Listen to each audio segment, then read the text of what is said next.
ইরানকে ঠেকায় কে? মধ্যপ্রাচ্যে ইরানের একক আধিপত্য বিস্তার ক্রমেই বৃদ্ধি পাচ্ছে। ইরানের পরমাণু কর্মসূচি, ক্ষেপণাস্ত্র, ড্রোন তৈরি কোনোটাই থেমে নেই। এ যেন এক অপ্রতিরোধ্য ইরান।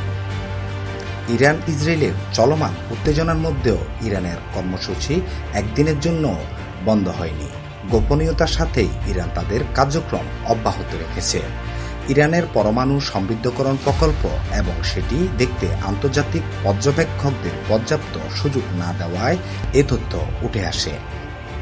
ইরানের পরমাণু সমৃদ্ধকরণ প্রকল্প এবং সেটি দেখতে আন্তর্জাতিক পর্যবেক্ষকদের পর্যাপ্ত সুযোগ না দেওয়ায় দেশটির পরমাণু কর্মসূচি নিয়ে সন্দেহ তৈরি হয়েছে বলে জানিয়েছেন আন্তর্জাতিক পরমাণু শক্তি সংস্থা এআইএ প্রধান রাফায়েল গ্রোসি।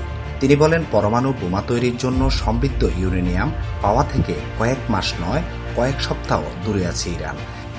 ইরানের সেই সময়ের মধ্যে পারমাণবিক অস্ত্র হয়ে যাবে। গ্রোসি বলেন, অস্ত্র তৈরির মতো পর্যায়ের কাছাকাছি স্তরে ইউরেনিয়াম সমৃদ্ধকরণ করতে পারার সক্ষমতা আশঙ্কা কারণ হলেও কেউ সরাসরি এই সিদ্ধান্তে পৌঁছাতে পারেন না।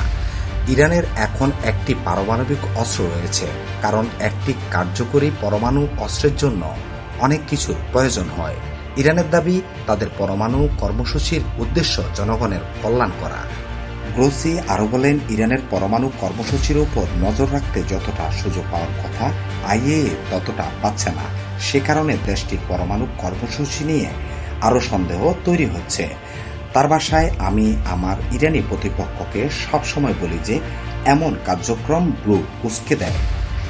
সবকিছু এক করলে অবশ্যই আপনার মনে অনেক প্রশ্ন জাগবে, বলেন আইএএ এর প্রধান।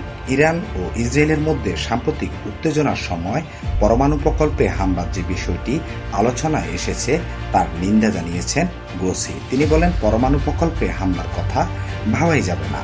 ইরানের সঙ্গে তার সংস্থার আলোচনার উপর জোর দিয়েছে গ্রোসি এবং এ বিষয়ে ইরানের সহায়তাও কামনা করেছেন তিনি।